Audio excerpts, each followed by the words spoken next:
capítulo 3. Glória a Jesus. Nós vamos ler o versículo 12 ao 14.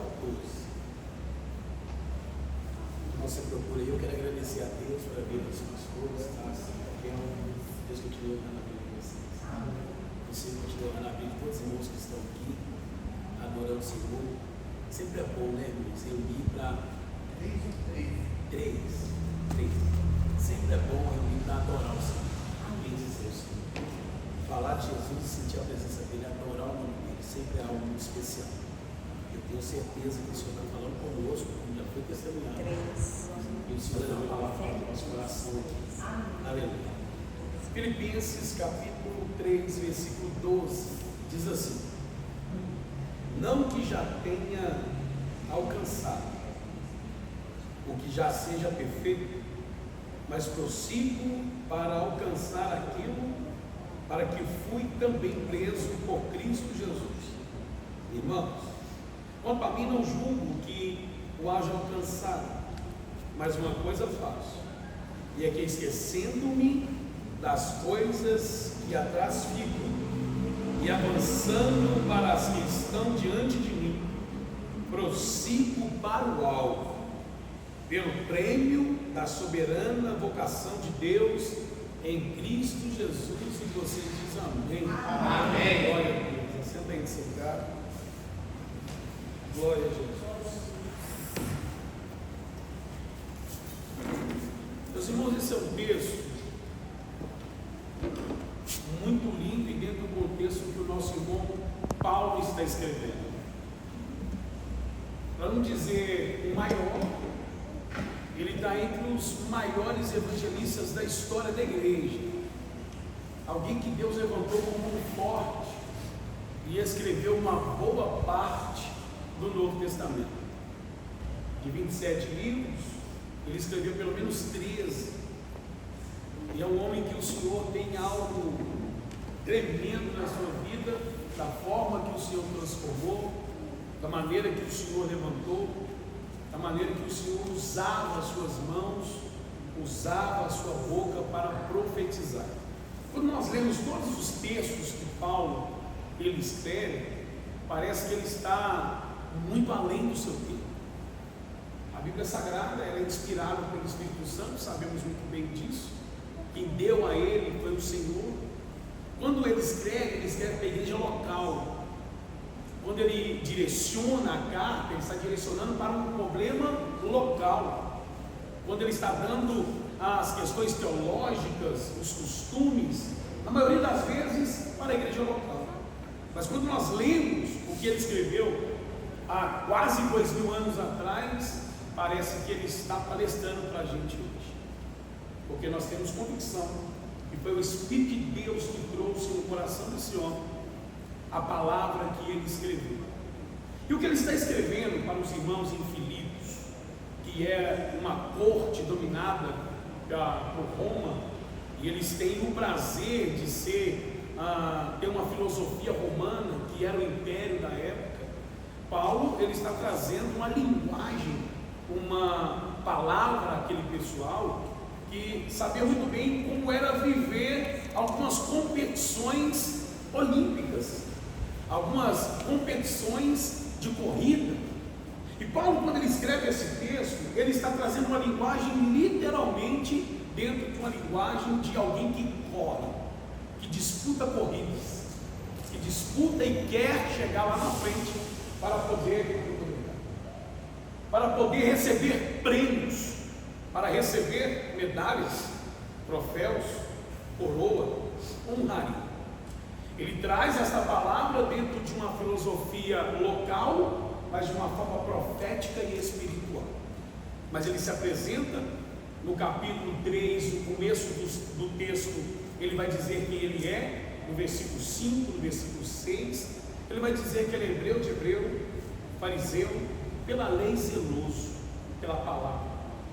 Quando ele diz que ele é hebreu de hebreu, ele está dizendo que é da linhagem abraâmica, da aliança que o Senhor Deus fez com Abraão pela fé. Quando ele está dizendo que é fariseu, Ele está dizendo que alguém conhecedor da palavra, conhecedor da lei, dos costumes mosaicos, da lei que o Senhor Deus trouxe no coração de Moisés e todos os seus preceitos. Ser fariseu, se você chamar hoje um crente de fariseu, é bem provável que ele te repreenda. Chamar alguém de fariseu hoje é um xingamento, mas ser fariseu era fazer parte de um grupo de pessoas seleto que mantinham vivo a palavra, que mantinham vivo o costume, que mantinham vivo a lei mosaica. Era um grupo que, na quase 100% de classe média alta, de um conhecimento teológico profundo, e não era qualquer um que entrava ali. Tanto é que Paulo, ele estuda aos pés de Gamaliel, que era o reitor das faculdades da época, e ele foi um dos melhores, para não dizer o melhor aluno aos pés de Gamaliel. Era um moço que defendia a lei e conhecia a Torá como poucos. Dentre aqueles que estudaram com Gamaliel, Paulo, ele é tirado, ele é direcionado para estar em Jerusalém, para defender também o sinédrio e os costumes de Israel, os hebreus permanecessem de pé, ativo, mediante aquilo que ele aprendeu. Cerca de 23 a 25 anos de idade, era provável que ele teria 2 doutorados, homem respeitado, e todos temiam agora, porque ele tem uma carta nas suas mãos. E a carta que Paulo tem é para poder defender o Evangelho. Na verdade, não o Evangelho, mas a lei. Ele tem uma carta para defender a lei, porque está levantando por aí um movimento dizendo que Jesus vindo de Nazaré é o Messias, e ele fica indignado. Ele fica indignado porque como pode olhar para Jesus e dizer que Jesus é o Messias dentro de tanto estudo que ele tem, tanto conhecimento, conhecia os salmos, conhecia a lei, sabia sobre as questões proféticas daqueles que se levantaram como forte, como Isaías e todos os outros que falou que o Messias viria, agora apontava dizer que Jesus é o Messias. Isso não encaixava na mente de Paulo, e ele defendia o fechamento das igrejas, das sinagogas, de casas aonde dizia que Jesus era o Senhor, aonde dizia que Jesus era o Cristo, que Jesus era o ungido. Como ele é um dos líderes entre os fariseus, ele tem essa carta do Império Romano e ele começa a ir de casa em casa a fechar as igrejas, ou encerrar no cárcere aqueles que proferiam que Jesus era o Senhor. No capítulo 8 de Atos Apóstolos, versículo 3, a Bíblia vai dizer que Paulo entrava de casa em casa. Imagina só o empenho deste moço, batia de casa em casa, pegava homens e mulheres e encerrava na cadeia. Por quê? Porque eles diziam que em Cristo Jesus era o Senhor. Ele tinha uma comitiva, e essa comitiva estava dentro da sua liderança e dentro daquilo que ele ordenava, eles faziam. Agora, ele vai fazer uma viagem. A viagem que ele faz é cerca de 250 quilômetros. Hoje é feito em cerca de 3, 4 horas, e tranquilo na estrada, mas naquela época durava até 3 dias, porque não era uma viagem de carro, de ônibus, de avião, provavelmente a cavalo, e as estradas não eram estradas pavimentadas como hoje. Então essa viagem durava cerca de 3 dias. Imagina alguém que tem no seu coração viajar 3 dias para cumprir uma função, e a função que ele queria cumprir era fechar as igrejas que estavam abrindo cerca de 250 quilômetros longe de Jerusalém.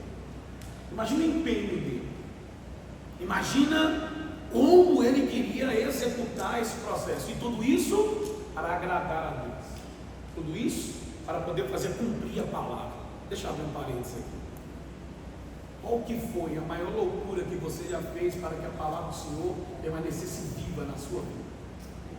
Qual foi o maior investimento que você fez para que a palavra do Senhor permanecesse de pé? Eu não estou falando nas certezas que você tem dentro do entendimento teológico ou quanto você conhece, porque nós sabemos que aquilo que ele está defendendo agora não é de fato o que deveria ser. Ele vai encontrar Jesus em Atos Apóstolos capítulo 9, mas até então ele está investindo tempo, dinheiro, está investindo o seu nome, o seu curso, o seu estudo de uma vida, para que aquilo que ele aprendeu não caísse por terra, aquilo que ele aprendeu permanecesse vivo, e que permanecesse, através da vida dele, o nome do Senhor honrado, que ninguém viesse a blasfemar, que ninguém viesse falar que Jesus era o Cristo. Ele investiu muita coisa. Quando ele está próximo de chegar em Damasco, a Bíblia vai dizer que veio uma voz: Saulo, Saulo, por que tu me persegues? Jesus chama ele na primeira pessoa do singular, e eu acho isso tremendo. Todas as vezes que eu penso e leio, eu acho isso extraordinário. O que Jesus está falando e o que ele responde. Jesus disse: por que tu me persegues, na primeira pessoa do singular? E isso, de Atos Apóstolos, capítulo 1, no versículo 8 e 9, quando Jesus é assunto aos céus, até Atos Apóstolos, capítulo 9, existe uma diferença de tempo de cerca de 35 anos, aproximadamente. Jesus foi assunto ao céu em Atos Apóstolos, capítulo 1, versículo 8, 9, 10 e 11. Ali está registrado que Jesus soube assunto ao céu, a nuvem então nos seus pés, e vem dois homens de branco dizendo: para os galileus, por que vocês estão pasmos? Esse que subiu aos céus, ele também voltará. Até Atos Apóstolos capítulo 9 tem cerca de 35 anos, e Jesus ele poderia se apresentar assim, pastor Tássio: ô Saulo, eu sou o leão da tribo de Judá, a quem tu persegues. Eu sou o Alfa, eu sou o Ômega, eu sou o Cordeiro Pascual, Cordeiro que tira o pecado do mundo. Eu sou, como ele disse a Moisés. Eu sou aquele que era, que é, que há de vir. Ele poderia dizer tantos outros nomes, mas ele diz: porque tu me persegues. E Paulo vai dizer: quem é o Senhor, para que eu saiba quem eu estou perseguindo? Irmão, tinha tanto conhecimento, ele sabia tanta coisa, estava investindo tanto seu tempo, dinheiro, recurso, o seu nome. Ele estava investindo o sucesso que ele tinha diante dos hebreus e diante de Roma, que deu para ele uma carta assinada, carimbada, para representá-los. Mas ele não conhecia quem estava lhe falando: Jesus de Nazaré. Ele não sabia distinguir a voz de Jesus, que morreu no Calvário, ressuscitou no terceiro dia, está nos céus, e o nosso irmão João vai dizer que a voz dele é barulho como de muitas águas. Aleluia. Aleluia. Jesus se apresenta a ele e diz: eu sou Jesus a quem tu persegues. Já aconteceu com você de ler o texto, outra, 10, 20 vezes, procurar alguma coisa, ler livros, perguntar a alguém e não entender o texto? De repente, em oração na sua casa, em um dia comum, salta a revelação do Senhor das entrelinhas, e você dá um grito dizendo: é isso aqui que o Senhor está falando. Como aconteceu, que a pastora acabou de testemunhar. Vem um sonho, não estou sabendo o que está acontecendo. De repente, na palavra, o Senhor trazendo dentro do estudo um avivamento. Irmãos, nós não fazemos a obra de Deus por boas intenções. Nós não fazemos a obra de Deus daquilo que nós entendemos e sabemos. Nós não podemos fazer aquilo que é de Deus dentro daquilo que nós pensamos e trazemos uma filosofia dentro daquilo que Jesus comprou com sangue. Nós fazemos a obra de Deus debaixo da obediência e da direção da palavra, segundo o Espírito Santo nos traz. Glória a Deus. Não importa o quanto sabemos, o quanto investimos, não importa o quanto você está empenhado a investir o seu tempo, o seu recurso, o seu nome, se não estiver na direção do Espírito Santo, você vai estar investindo em lugares errados. A obra é de Deus e continua sendo dele. Nós somos servos, e servo não tem vontade própria. Servo é escravo. Nós somos dele e devemos estar nele para executar aquilo que é dele, para a glória do nome dele. Glória a Deus. Nada é sobre nós. O louvor é dele, a glória é dele, a exaltação é dele, tudo é dele, a glória é dele. O que você faz é para exaltar o nome dele. Glória a Deus. Então empenhe os seus recursos, empenhe o seu entendimento, o seu estudo, empenhe o seu tempo para glorificar o nome do Senhor na direção que o Espírito Santo lhe tem. Alguém está entendendo isso? Amém. Glória a Deus. Quando a pastora disse que falta às vezes capacidade no pensamento daquilo que Deus está querendo fazer, irmãos, a história dos avivamentos que aconteceu, todos eles foram com pessoas que provavelmente não seriam escolhidas. O avivamento do País de Gales foi através de 18 jovens que se reuniram para orar, e eles falavam sobre arrependimento, falavam sobre oração e que o Espírito Santo descesse sobre eles naquela hora. Eles se reuniam assim, 18, para orar, para falar com Deus. E as mensagens eram essas: irmãos, vamos nos arrepender e vamos pedir que o Espírito Santo possa nos direcionar, que tudo que nos afaste de Deus, nós vamos abrir mão agora, e que o Espírito Santo venha a ser derramado hoje sobre nós. O avivamento do País de Gales durou cerca de 9 a 10 meses, mudou a filosofia de um país inteiro. Eles ganharam cerca de 100 mil almas nesse período. Esse avivamento chegou até os Estados Unidos. Alguém ouviu que o Senhor estava derramando poder na Europa. Em 1906, mais um homem improvável ouve que o Senhor derrama do Espírito Santo, começa a estudar a palavra com outro grupo, e em oração em uma casa com os irmãos, o Espírito Santo resolve derramar sobre eles graça e poder. A casa fica pequena na reunião, e eles vão para um outro lugar que era um estábulo, era como se fosse, era um estábulo, era um lugar onde eles cuidavam de cavalos, alugaram, reformaram. O segundo pavimento era onde os irmãos iam orar e pedir ao Senhor misericórdia. O primeiro pavimento era onde aconteciam os cultos, e o Espírito Santo resolveu derramar sobre aqueles irmãos, e eles começaram a falar em outras línguas. A língua nativa que eles falavam, eles entendiam que era esse país que o Senhor estava enviando os irmãos. E o avivamento nos Estados Unidos, através de Samuel ou William Seymour, atingiu quase o mundo inteiro em uma reunião como essa. E os irmãos oravam e o Espírito de Deus derramava sobre todos que acreditavam assim. Então não precisa ter muito. O que precisa é alguém que tenha coragem de se arrepender, alguém que tenha coragem de abrir mão de tudo aquilo que te afasta de Deus, alguém que tenha coragem de orar: Senhor, derrama sobre nós hoje. Quem sabe o Senhor começa sobre a sua vida. Quem sabe o Senhor começa esse novo avivamento através de você, orando ao Senhor. Assim, alguém crê nisso? Amém. Glória a Deus. Glória a Deus. Encontra com o Senhor. O Senhor se revelou a ele: eu sou Jesus a quem tu persegues.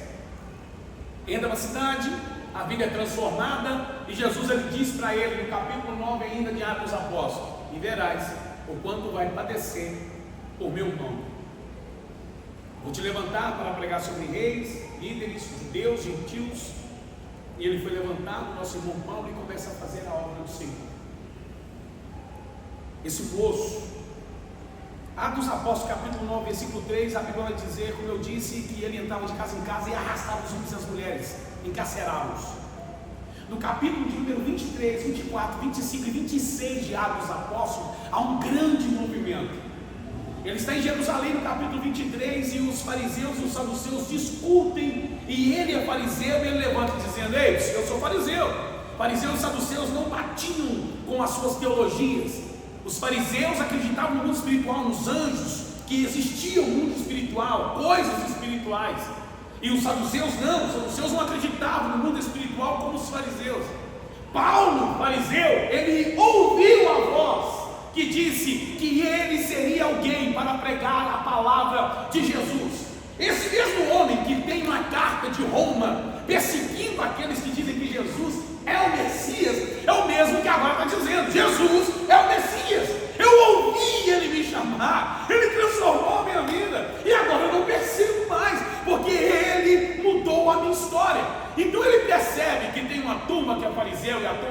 turma que é saduceu, e ele lança essa: ei, eu sou fariseu. Os fariseus automaticamente se levantaram a favor dele e começou uma discussão. Capítulo 23 de Atos dos Apóstolos. E começou a discussão, tiraram ele de cena e falaram: nós temos que tirar Paulo daqui, vamos levar Paulo para outro lugar, para Roma ou para outro lugar, porque a luta estava muito grande. Até que o sobrinho dele, filho da sua irmã, ouviu uma turma de 40 homens dizendo: se Paulo voltar para a fala, assim que ele pegar a fala, a gente junta e mata ele. Ele disse isso para o líder, pegaram Paulo, fizeram um movimento terrível, mais de 200 cavalos, cavaleiros, e levou ele para um grande julgamento. Diante de Festo, diante de Félix, diante do rei Agripa, todos os momentos, no capítulo 24, no capítulo 25 e 26, ele vai dizer a mesma coisa. Ele diz assim: olha, o Senhor, ele apareceu para mim no caminho, e eu fui transformado. Vocês sabem que eu sou fariseu, vocês sabem que eu persegui essa turma, mas ele apareceu para mim e eu fui transformado. Diante de Festo ele disse isso, diante de Félix ele disse isso. Agora ele apela por César, e como ele era romano, ele tem o direito de ser julgado diante de César. E quando o rei Agripa chega, ele vai dizer no versículo número 10, versículo número 11 de Atos dos Apóstolos, capítulo 26: eu, se dependesse de mim, eu encarcerava todos os cristãos, e quando era para matá-los, eu assinava a favor.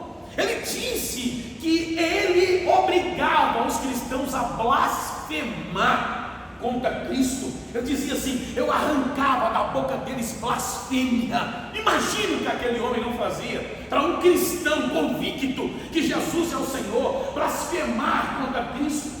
Imagina o que ele não empregava de força, de violência, para um cristão dizer: eu não creio em Jesus, eu não creio em Cristo, ele realmente é um galileu qualquer, ele não é o meu Senhor. Imagina o que ele não fazia, como um bom romano que era, e a autoridade que tinha. Ele disse isso: dependesse de mim, eu assinava para matá-los, para encerrar eles na cadeia, no cárcere. Mas ele continua dizendo: mas eu encontrei cura. Aleluia. A minha vida foi transformada. O rei Agripa até chega a dizer assim: Paulo, por pouco você não me persuadiu. Você quer me persuadir? Ele disse: não só você, mas todos os que me ouvem, mas que vocês não só conheçam aquilo que eu estou fazendo, aquilo que eu estou falando, mas que vocês sejam como eu, transformado, mudado, a mente mudada, o corpo mudado, a filosofia de vida, a forma de viver, transformados. A única coisa que ele não desejou é que eles ficassem encarcerados como ele encarcerado estava. Mas ele continua fazendo a obra do Senhor. E agora ele escreve aos Filipenses, que é uma igreja que não tem grandes recursos financeiros, mas é a igreja que ajudou ele com donativos. Diferente da igreja de Corinto, na primeira e segunda carta que ele escreve a Corinto, provavelmente ele já está em Filipos, e ele escreve aos irmãos dizendo quem é ele, o que ele fazia. Mas ele diz nos versículos que nós lemos, 12, 13 e 14: não que eu considere que já esteja preparado. Ele está falando sobre o céu, ele está falando sobre a Nova Jerusalém, ele está falando sobre a eternidade com Cristo. Não que eu considere que esteja preparado, mas uma coisa faço, deixando as coisas que para trás ficam. O que Paulo está deixando para trás? O que esse moço está deixando para trás e continuando a caminhada? Está dizendo no presente: eu deixo as coisas que para trás ficam.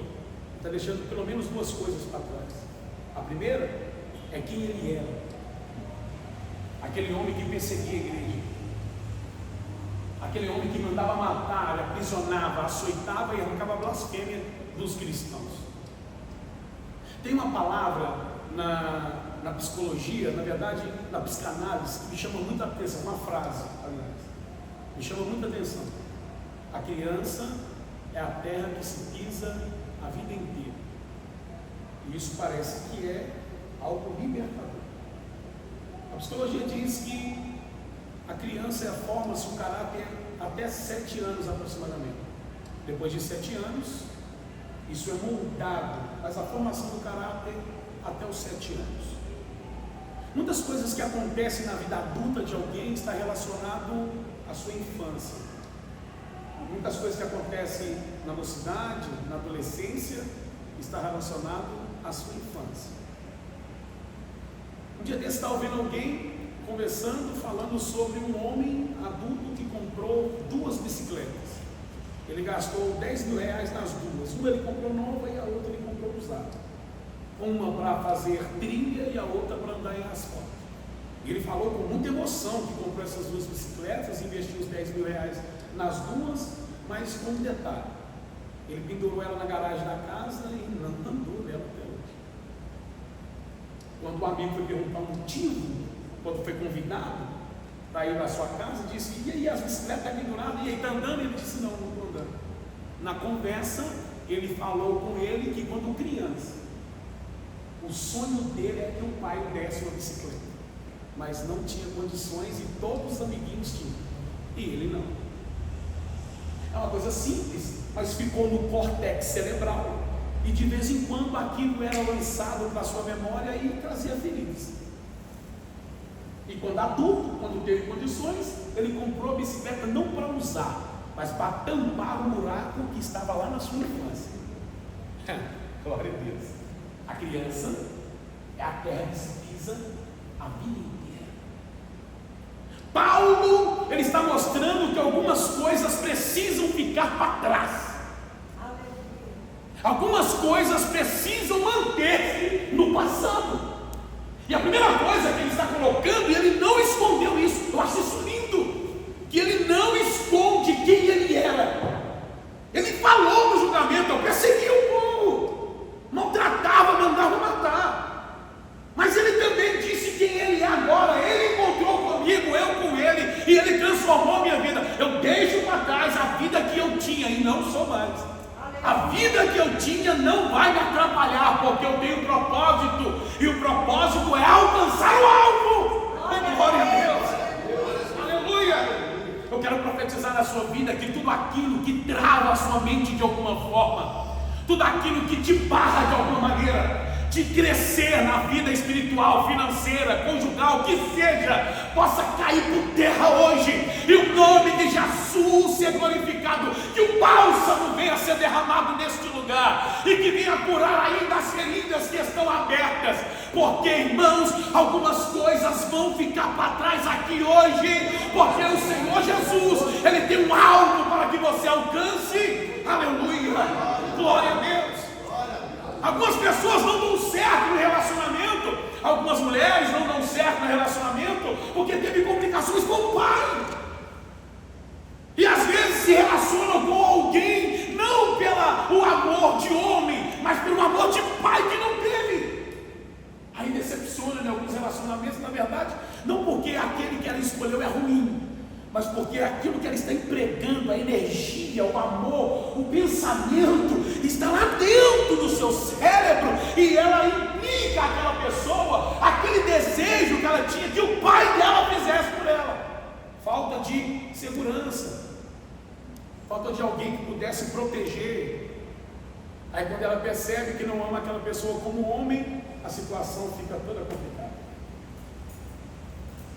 Que o Senhor possa curar todas as nossas lamúrias, todas as feridas que estão abertas até hoje, porque não podemos parar aqui, há um alvo. Aleluia. Deixando as coisas que para trás ficam. Tem pessoas que fizeram coisas que não se perdoam até hoje. Tem pessoas que se culpam por algumas coisas que aconteceram. Se Jesus Cristo nos perdoou no Calvário, te perdoa também. Libera esse perdão para você.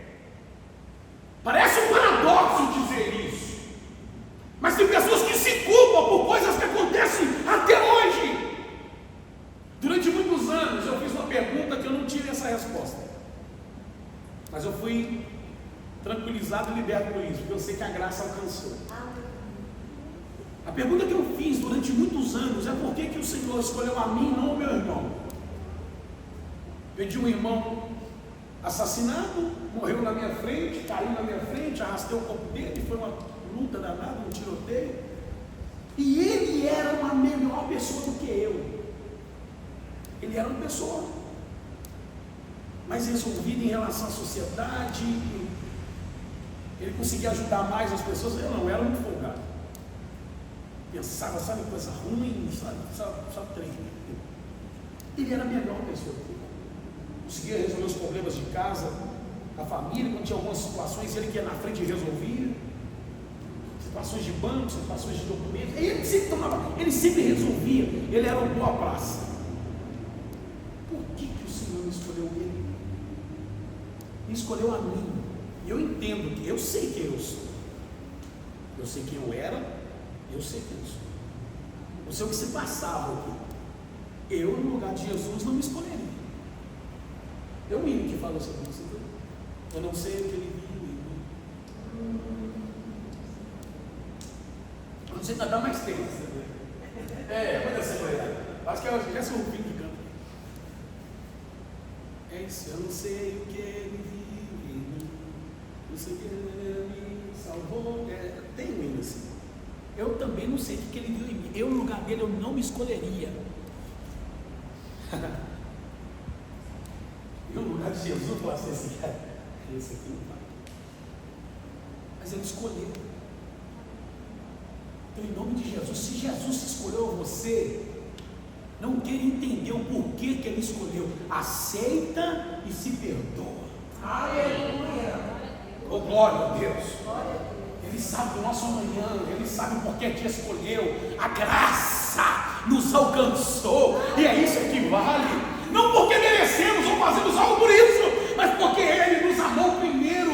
Ele fez um pacto com Abraão, uma aliança com Abraão. E ele não fez uma aliança com Abraão porque Abraão foi alguém que teve uma fé extraordinária. Ele no monte, ele disse, eu juro por mim mesmo. Ele não jurou pela fé de Abraão. Ele não fez um pacto diante daquilo que Abraão fez, que é entregar Isaac diante de uma obediência infalível. Não, ele jurou por ele mesmo. Deus, ele fez uma aliança com Abraão, através dele mesmo. Não foi por você, foi por ele. Aleluia. Não foi pelo que você fez, pelo que você era ou vai ser, não, foi por ele. Ele não nos amou porque ele, foi por ele. Ele é amor. Então, se ele te escolheu, irmão, glorifica o nome de Jesus. Aleluia. A partir de hoje, tudo aquilo que você pensa que te travaria, que te deixa indigno de servir, joga por terra. Deixa esse peso, esse fardo. Pega o fardo de Jesus que é leve. Porque ele está na direção disso tudo. A segunda coisa que Paulo deixa para trás são as suas experiências espirituais poderosíssimas. Em 2 Coríntios capítulo 12, ele vai dizer que conheceu um homem, se na carne não sabe, se fora dela também não sabe. Mas ele foi levado até o terceiro céu. E ele viu coisas inefáveis. Imagina um homem que ele diz que foi levado até o terceiro céu. Não consegue descrever o que ele viu. Nosso irmão João, ele dá uma pincelada. O que Paulo viu, João viu, não sei se foi as mesmas coisas, mas foi tão grandiosas quanto. João vai dizer que ele viu uma cidade, linda e coditosa cidade, as ruas como de ouro. No centro da cidade tinha uma praça de ouro puro, águas cristalinas. Lá não haveria noite e nem sol. Suas muralhas de 72 metros de altura. A cidade tinha 3 portas em cada quadrante dela. As muralhas de puro jaspe. Imagina, coisa linda. Fundamentada em pedras preciosas. As pedras preciosas que estavam no peitoral do sumo sacerdote, simbolizando as 12 tribos de Israel, são as pedras preciosas que estão fundamentadas a cidade, simbolizando as tribos de Israel, os apóstolos. Cidade linda, poderosa, maravilhosa. Cada porta como uma grande e linda pérola. Sabe aquele cântico do salmista no Salmo de número 24, quando diz: levantai a porta das vossas cabeças, levantai a entrada eterna, porque dará o Rei da Glória. Aquilo acontece quando Atos dos Apóstolos, capítulo 1, versículo 9, acontece. Jesus é assunto ao céu, e quando Jesus sobe nas nuvens, os dois varões galileus, como eu disse no começo, falam que ele sumiu, ele voltará, mas ele está subindo, e quando ele está subindo, ecoa no mundo espiritual. Davi escreve o Salmo 24: levantai, ó porta, as vossas cabeças, levantai, ó entradas eternas, porque entrará o Rei da Glória. Quem é o Rei da Glória? É o Senhor forte e poderoso, o Senhor poderoso na guerra. Levantai, ó porta, as vossas cabeças. Essas portas que estão se levantando são 12 portas de pérola, lindas pérolas. É a cidade que João descreve. Paulo vai dizer assim: não subiu ao coração do homem as maravilhas que este homem, se na carne não sei, se fala dela também não sei. Paulo, no capítulo número 20 de Atos dos Apóstolos, esse moço, a Bíblia vai dizer que Deus fazia coisas tremendas através dele. Entre essas, ele estava pregando, no terceiro andar cai um moço lá de cima, pum, no chão e morre. Ele para um pouco a ministração, desce e diz: não se preocupe, porque tem vida aqui ainda. Profetiza, o menino volta à vida. O que ele faz? Volta para o culto, porque a pregação ainda tinha que continuar. Deus fazia grandes coisas através dele. Ele, olhando um homem que estava enfermo, coxo, ele viu que nele tinha fé, profetizou e ele voltou a andar. E quando aquele moço anda, o nome do Senhor é glorificado. O que acontece com ele? Os fariseus, os judaizantes se levantaram contra ele e deram uma coça nele. Ele acabou de orar e Jesus curar alguém. O prêmio de Paulo foi tomar uma surra, pensando que ele estava morto. Deixaram ele na porta da cidade. Quando ele se levantou, ele viu que ainda tinha vida nele. Ele foi para a cidade de Derbe para poder continuar pregando a palavra do Senhor. Ele tinha experiências tremendas, experiências poderosas. De alguém dizia: lá vai o nome de Deus. Ele dizia: não aceito, fala de Satanás na minha vida. Sai guerra em nome de Jesus e seja liberto. A alma se convertiu através das suas ministrações. Ele disse: deixando as coisas que para trás ficam, quem eu era e até agora o que eu conquistei, não vai me paralisar. Aquilo que eu era não vai me paralisar, e as experiências espirituais que eu tive também não. Porque se você se paralisar com aquilo que você já teve, entenda que você ainda não alcançou o alvo. A definição de pecado, ou da palavra pecado, é errar o alvo. E o alvo é Jesus de Nazaré. Nós ainda não alcançamos o alvo, que é Cristo na sua excelência eterna.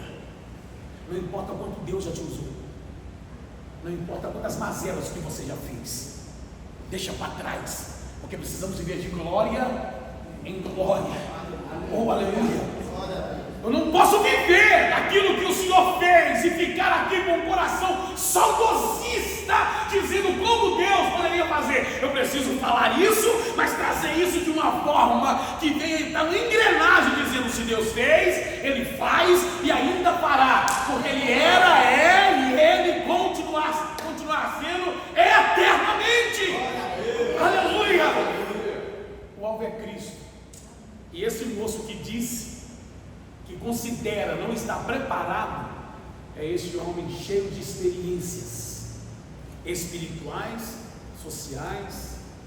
É esse homem que escreveu 13 das 27 cartas do Novo Testamento. Ele disse: eu não me considero já estar preparado. Se ele não se considera preparado, nós também não. Não porque somos menor do que Paulo. A questão não é a grandeza daquilo que você fez ou deixou de fazer. A questão é que a trombeta ainda não soou. Jesus ainda não te chamou. Você ainda está nessa terra. E se Jesus não te chamou e a trombeta soou, você não alcançou o alvo. O alvo não é a Nova Jerusalém, como alguns querem. O alvo não é a rua como de ouro. O alvo não é estar sentado em um lugar onde não vai ter dores, ranger de dente e perseguição, porque o céu não é lugar para refugiados. O céu não é lugar para aquele que está querendo fugir do inferno. O céu não é lugar para quem tem medo de ir para o inferno. O segredo é estar no céu, porque eu quero acertar o alvo, que é Cristo Jesus, o nosso Senhor. Aleluia. Eu comecei dizendo que Paulo estava fazendo uma filosofia, trazendo dentro de uma filosofia de corrida. Você já percebeu que os maiores corredores, nos dias de hoje, ele não tem tempo para olhar para trás? Porque uma olhada para trás, ele pode perder milésimo de segundo e perder a corrida. Uau. Irmão, não dá tempo. Nem olhar para aquilo que você era negativamente, nem para as glórias que Deus fez na sua vida. O alvo é Cristo. Eu preciso manter a minha vida focada no alvo. Eu não posso errar o alvo, porque se eu errar o alvo, eu vou estar desagradando ao Senhor. Pecar é errar o alvo. Eu não posso errar o alvo. Eu preciso estar com os olhos fitos, porque se eu olhar para trás, eu vou perder tempo e provavelmente eu não vou alcançar aquilo que o meu coração almeja, que é Cristo Jesus, o nosso Senhor. Vamos colocar de pé.